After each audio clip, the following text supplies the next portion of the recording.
Nous avons une question ici qui a été demandée par Maggie d'Algérie. Et la question est ceci: comment puis-je être certain d'être enlevé lorsque Jésus reviendra?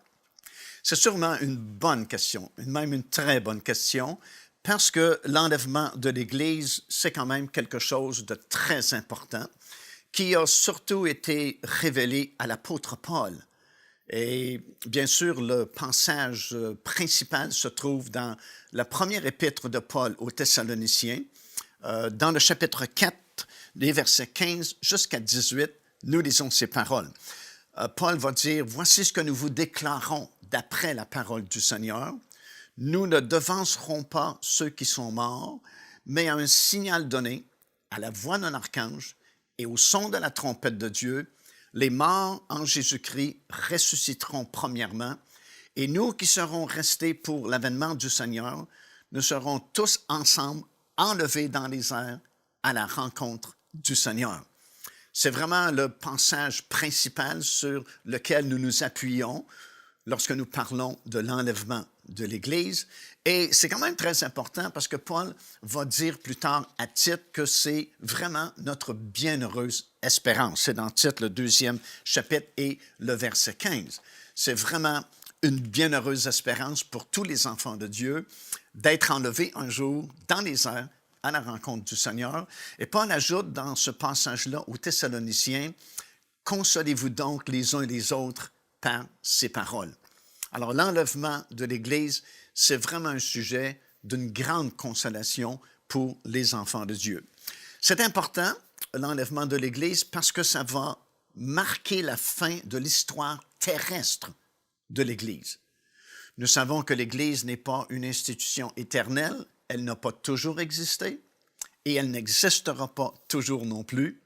Elle a débuté il y a plus de 2000 ans maintenant par la venue du Saint-Esprit dans la chambre haute sur les 120 disciples qui s'étaient réunis à Jérusalem, parce que bien sûr, Jésus était mort sur la croix de Golgotha, il a été enseveli pendant 3 jours et 3 nuits, puis il est ressuscité d'entre les morts, et il a quand même vécu 40 jours dans son corps glorieux après sa résurrection, enseignant des choses concernant le royaume de Dieu, comme nous le lisons dans le livre des Actes des Apôtres.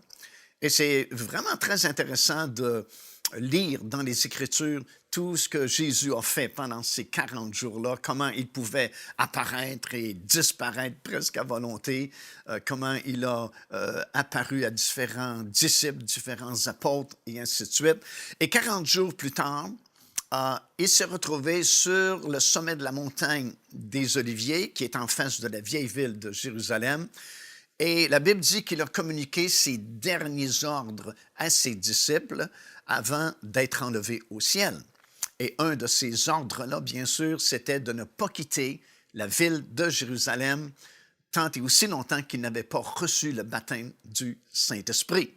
Et après avoir donné ses dernières recommandations, la puissance de Dieu est venue sur le Seigneur Jésus-Christ et il est monté au ciel. C'est son ascension vers son Père qui s'est produite à ce moment-là. Et les disciples, eux, sont retournés à Jérusalem et 120 du moins de ces disciples-là ont obéi au commandement du Seigneur et ils ont attendu la venue du Saint-Esprit, comme Jésus leur avait promis. Bien sûr, nous savons qu'ils ont été 10 jours dans la chambre haute, puisque par la parole de Dieu, nous savons qu'il y a exactement 50 jours entre la fête des prémices et la fête de la Pentecôte. Et à l'époque biblique, c'était vraiment très sérieux parce qu'on comptait chaque journée qui séparait les deux fêtes, vraiment. On appelait ça compter le Homer. Tout de suite après la fête des prémices, on comptait première journée, deuxième journée, troisième journée, pour finalement arriver à la 50e journée où on célébrait la fête de la Pentecôte. D'ailleurs, le mot Pentecôte en grec veut dire 50. Alors, nous savons que Jésus est ressuscité exactement le jour de la fête des prémices, puisqu'il est devenu les prémices de la première résurrection. Il a vécu donc 40 jours avec ses disciples dans son corps glorieux, et il reste évidemment 10 jours pour la fête de la Pentecôte. Et dans le livre des Actes des Apôtres, dans le 2e chapitre et au 1er verset, c'est bien dit que lorsque la fête de la Pentecôte fut pleinement arrivée, il s'est fait comme un bruit venant du ciel et ils furent tous remplis du Saint-Esprit et se mirent à parler en d'autres langues selon que l'Esprit leur donnait de s'exprimer.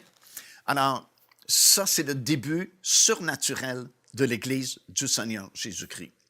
Et parce qu'elle est née de façon surnaturelle, son histoire terrestre se terminera aussi de façon surnaturelle par le son de cette trompette et l'enlèvement de tous ceux qui ont cru et qui sont demeurés fidèles au Seigneur. Alors, c'est pourquoi, lorsque nous parlons d'enlèvement de l'Église, c'est vraiment un sujet très important. Et c'est bien de poser cette question-là, à savoir, comment puis-je savoir si je ferai partie de cet enlèvement-là? Parce que la Bible déclare que pour certaines personnes, ce jour va arriver à l'improviste. Par exemple, dans Luc chapitre 21 et au verset 34, Jésus dit « Prenez garde à vous-même de craindre que vos cœurs ne s'appesantissent par les excès du manger et du boire et par les soucis de la vie, et que ce jour ne vienne sur vous à l'improviste. Car, dit-il, il viendra comme un filet sur tous ceux qui habitent sur toute la surface de la terre. » Alors, si pour certaines personnes, ce jour les prend à l'improviste, c'est qu'ils n'étaient pas prêts et ils ont manqué ce glorieux moment, l'enlèvement de l'Église. Ce qui veut dire que ce ne sont pas tous ceux qui fréquentent nos églises qui feront nécessairement partie de l'enlèvement. Également dans Luc chapitre 21 et au verset 36, juste un peu plus loin dans le même chapitre, nous lisons ceci. C'est une autre exhortation du Seigneur Jésus qui nous dit de veiller et de prier en tout temps, afin, dit-il, d'avoir la force d'échapper à toutes ces choses qui arriveront et de paraître debout devant le Fils de l'homme.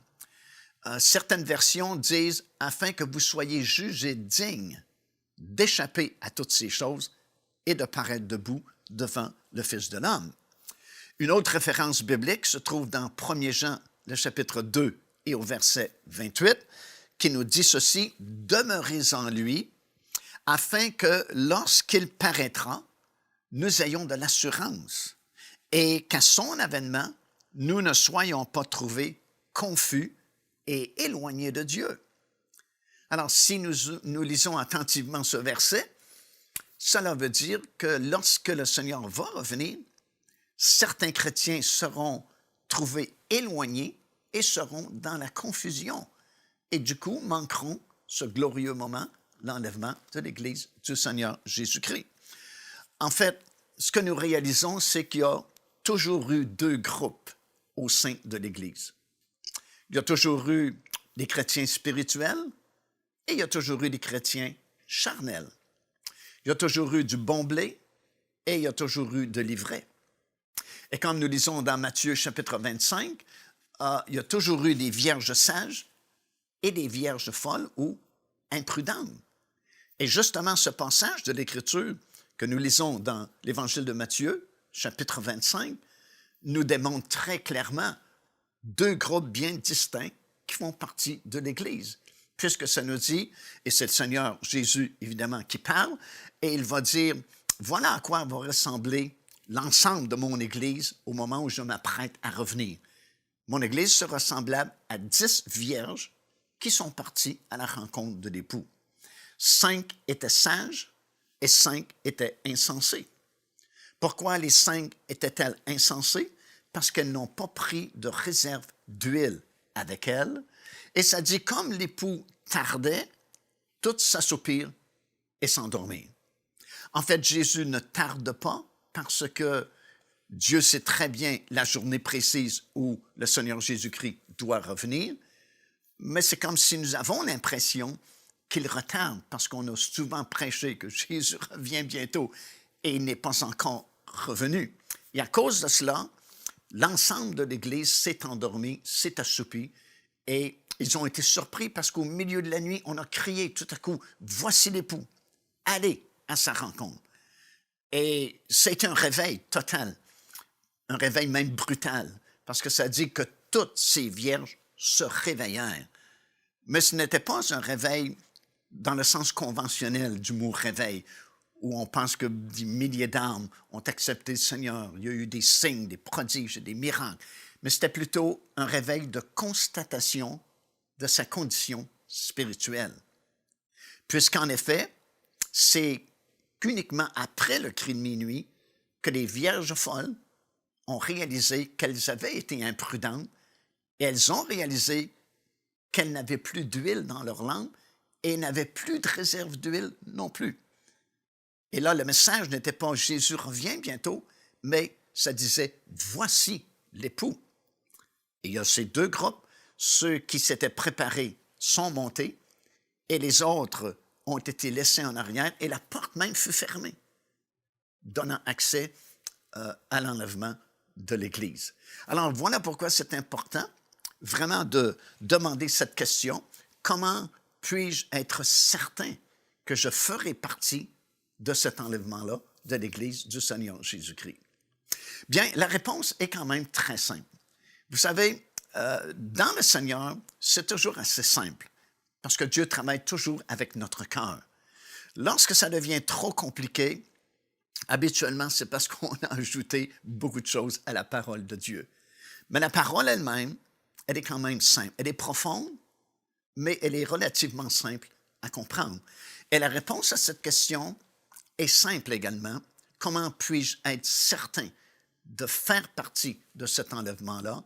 Bien, la réponse, c'est en restant fidèle au Seigneur Jésus. Nous avons été sauvés, nous avons passé par la repentance, nous avons accepté le Seigneur Jésus comme notre Seigneur, notre Sauveur, nous avons été pardonnés de nos péchés, notre nom a été écrit dans le livre de vie, et comme nous avons lu il y a quelques instants à peine dans 1 Jean, chapitre 2 et le verset 28, Jean dit « Et maintenant, petits enfants, demeurez en lui, afin justement que nous ne soyons pas trouvés éloignés de lui lorsqu'il reviendra ou dans la confusion. » Alors le secret et la police d'assurance qui nous permet de savoir que nous serons bien là, comptés dans ce groupe-là qui sera enlevé, c'est restons fidèles au Seigneur Jésus. D'ailleurs, c'est tout ce que la Bible nous demande. Dans 1 Corinthiens, c'est dans le 6e chapitre et au 2e verset, il est écrit ceci, « Tout ce qu'on demande aux dispensateurs, c'est qu'ils soient trouvés fidèles. » Parce que pour le Seigneur, il n'y a pas de grand ministère ou de petit ministère.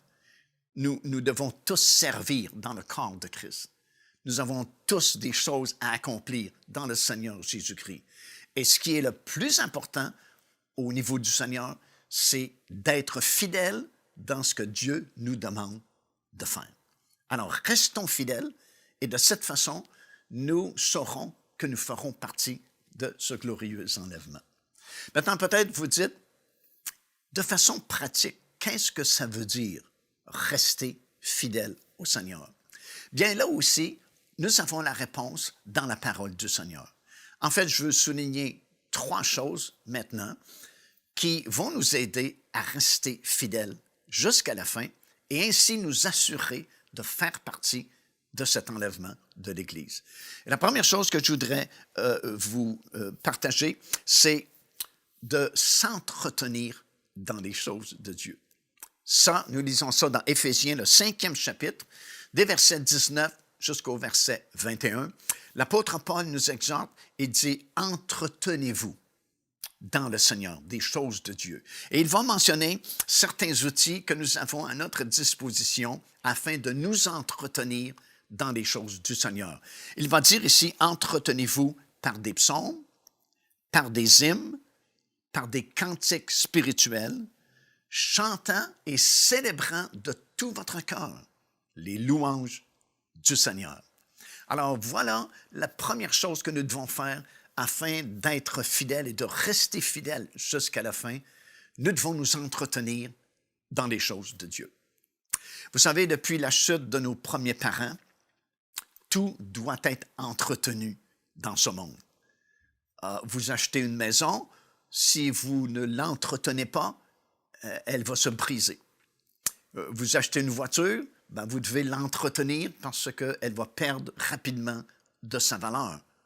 Même notre corps physique, nous devons l'entretenir avec beaucoup de produits quelquefois.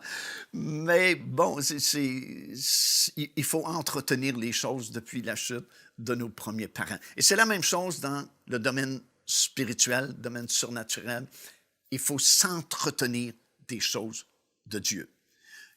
Évidemment, l'apôtre Paul ici parle des psaumes parce que le Nouveau Testament n'était même pas encore écrit au moment où il a donné cette exhortation-là.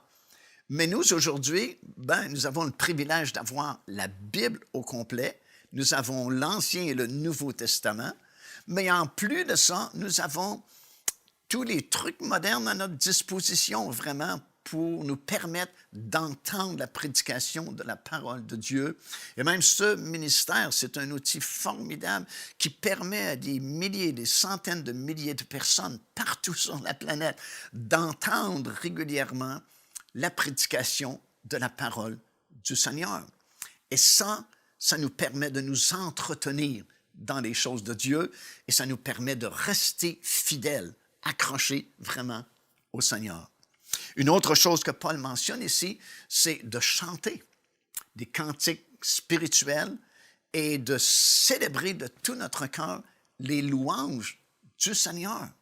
Et voilà un secret vraiment formidable.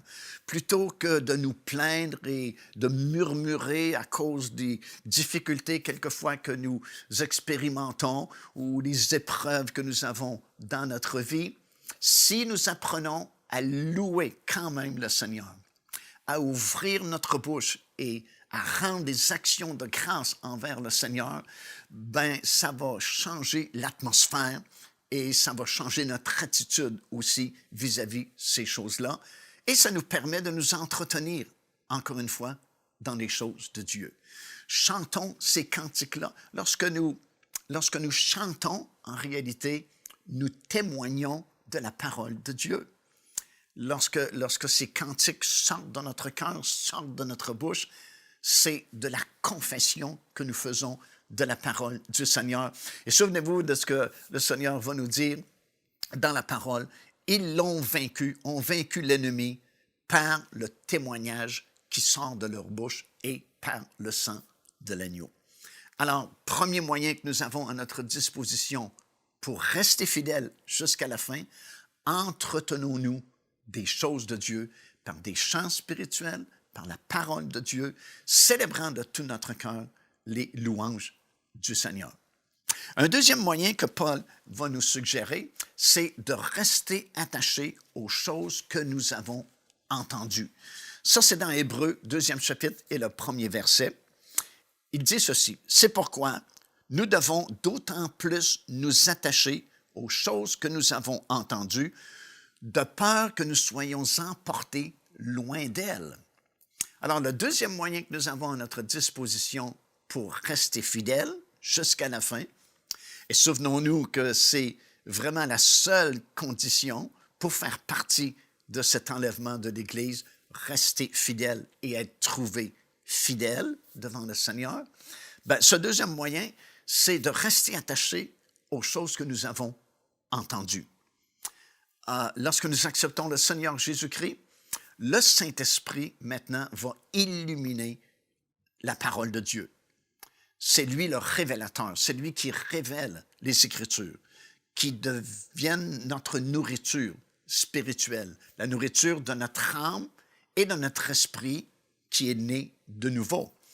Et cette doctrine-là fondamentale que nous avons entendue dès les premiers jours où nous avons été sauvés, l'apôtre ici nous dit de rester attachés à ces choses-là que nous avons entendues, parce que si nous ne le faisons pas, l'apôtre ici dit que nous allons être emportés loin d'elle. Et cette exhortation est vraiment à propos, à notre époque, dans notre génération, parce que nous entendons énormément de messages aujourd'hui.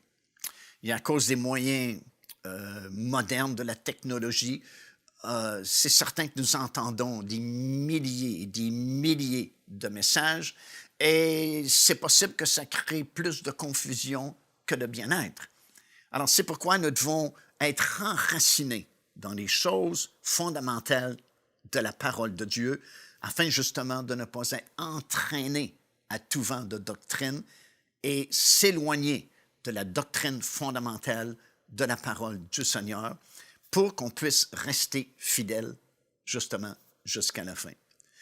Puis un troisième moyen qui nous est proposé et qui est très important, surtout à notre époque, se trouve dans l'épître de Paul aux Romains, dans le 12e chapitre, à compter du premier verset, où l'apôtre va nous expliquer comment nous devons vraiment renouveler notre intelligence et ne pas se conformer au siècle présent. Voici ce que nous lisons dans ce passage-là de l'Écriture.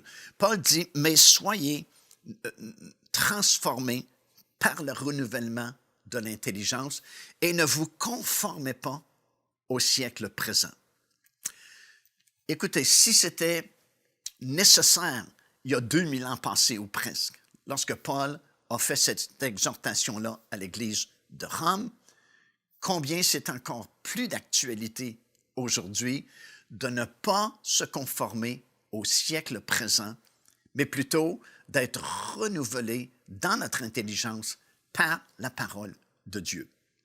Surtout à notre époque où il y a tellement, encore une fois, de moyens techniques pour entendre le message que le monde veut véhiculer, au travers de la télévision, au travers Internet, au travers les revues, les magazines.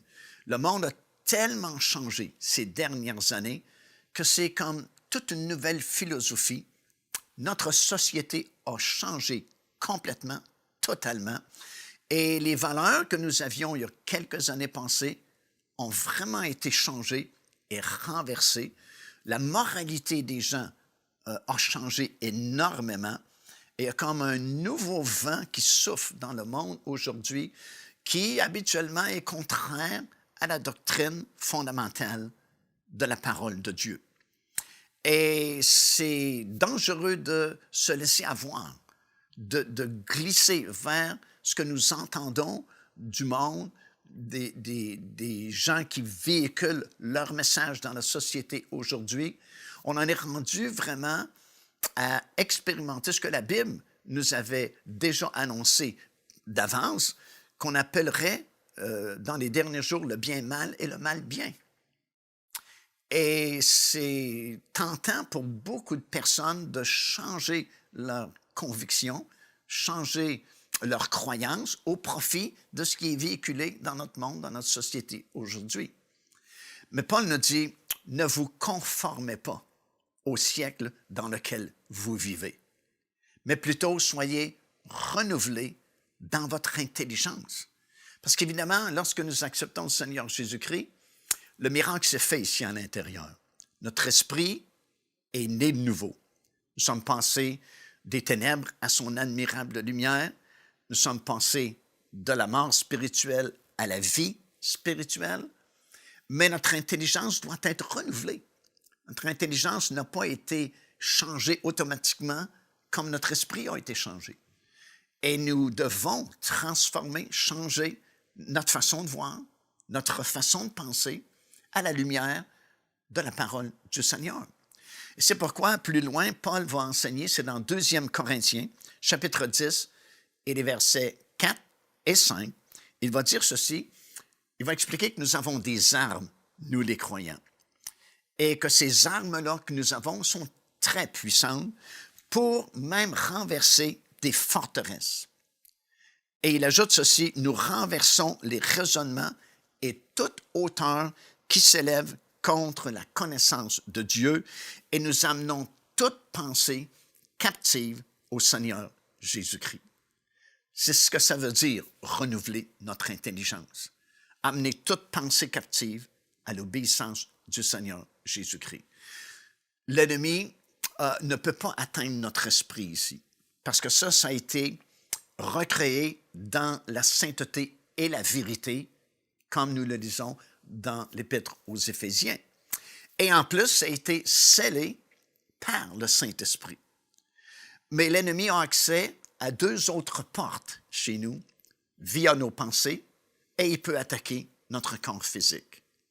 Mais son terrain favori, c'est le domaine de nos pensées. Parce que tout débute par une pensée. La convoitise commence par des pensées. Les tentations que l'ennemi va nous suggérer, c'est toujours dans l'arène de nos pensées que le combat se fait. Et c'est une porte d'entrée favorite de l'ennemi.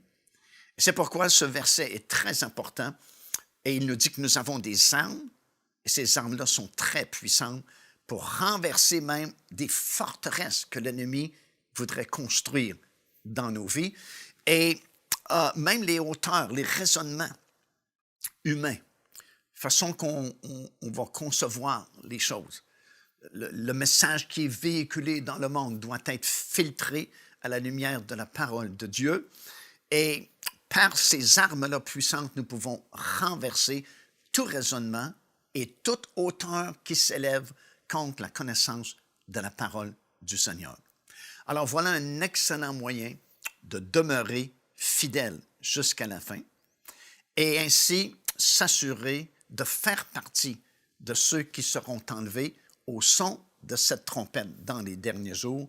Encore une fois, premièrement, en vraiment s'attachant à la doctrine que nous avons entendue au tout début et ne pas errer à gauche et à droite. Ensuite, en emmenant toute pensée captive à l'obéissance du Seigneur Jésus-Christ et en s'entretenant régulièrement des choses de Dieu. L'apôtre Paul va nous expliquer aussi dans l'Épître aux Romains, dans le 8e chapitre, que ceux qui s'affectionnent aux choses de la chair vont récolter la mort spirituelle, tandis que ceux qui s'affectionnent aux choses de l'esprit vont récolter la vie spirituelle et la vie en abondance. C'est pourquoi Paul nous explique que nous devons nous entretenir de façon régulière dans les choses de Dieu, parce que si nous ne le faisons pas, bien, très rapidement, nous allons nous éloigner. Très rapidement, nous allons négliger.